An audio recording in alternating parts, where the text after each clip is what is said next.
एक दुईजना पहिले त्यहाँ बस्नु।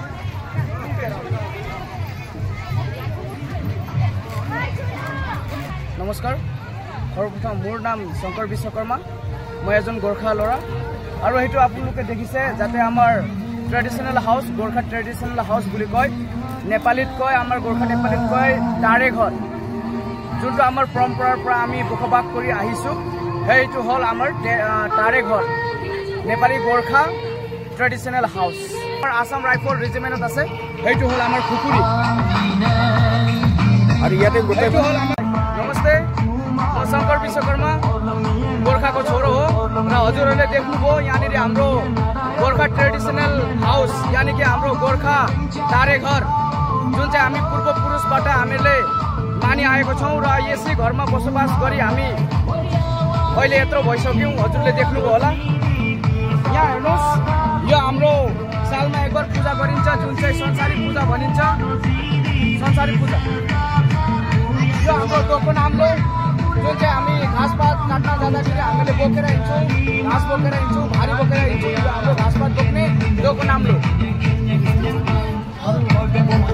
यो हाम्रो पीडा नेपाली पीडा। यहाँ हामी खाना खाँदा पनि बस्छौँ र जुनै पनि रेस्ट लिँदाखेरि हामी यसमा बस्ने गर्छौँ। यो हाम्रो पीडा। यो हाम्रो लालटिन लालटिन भन्छ यसलाई। हाम्रो लाइट जुन चाहिँ हामी अँधेरीमा राति हामीले बालेर हिँड्नुपर्छ यो लालटिन भन्छ, लालटिन यसलाई।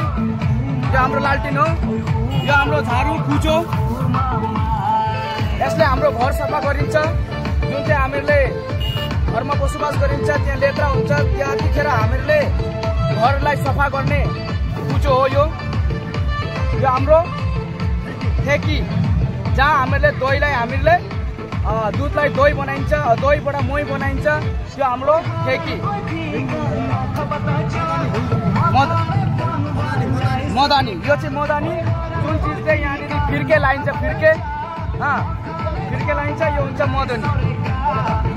र यो हाम्रो नोकरी जहाँ हामी बसेर खाना खान्छौँ यो हाम्रो गुन्द्री हो। गुन्द्री परम्पराको इतिहासको गुन्द्री हो र आज हामी यहाँ देखाउन सक्षम भयौँ हजुरहरूको बिचमा। र माथि हेर्न सक्नुहुन्छ हाम्रो 2 तले घर हो जुन चाहिँ इटाको गारोले बनिन्छ नि, त्यो हो हाम्रो घर। हजुरले देख्नुभयो होला 2 तले ताले घर भन्छ, तेरे घर भन्छ, यही हाम्रो घर हो। जुन चाहिँ हाम्रो आसाम राइफलमा हाम्रो खुकुरी छ जुन चाहिँ युद्ध लड्नको लागि हामीले यो खुकुरी बनाएको थियो। यो खुकुरी वेपन हो जुन चाहिँ हामीले युद्धमा इस्तेमाल गरिन्छ। यो मकै हो हाम्रो राष्ट्रिय खाना। यो मकै हो। मकैबाट सातु बनाएर हामीले चासँग मर्निङ ब्रेकफास्टमा खान सक्छौँ। हाम्रो भोजनको लागि मकै राष्ट्रिय खाना नेपाली मकै।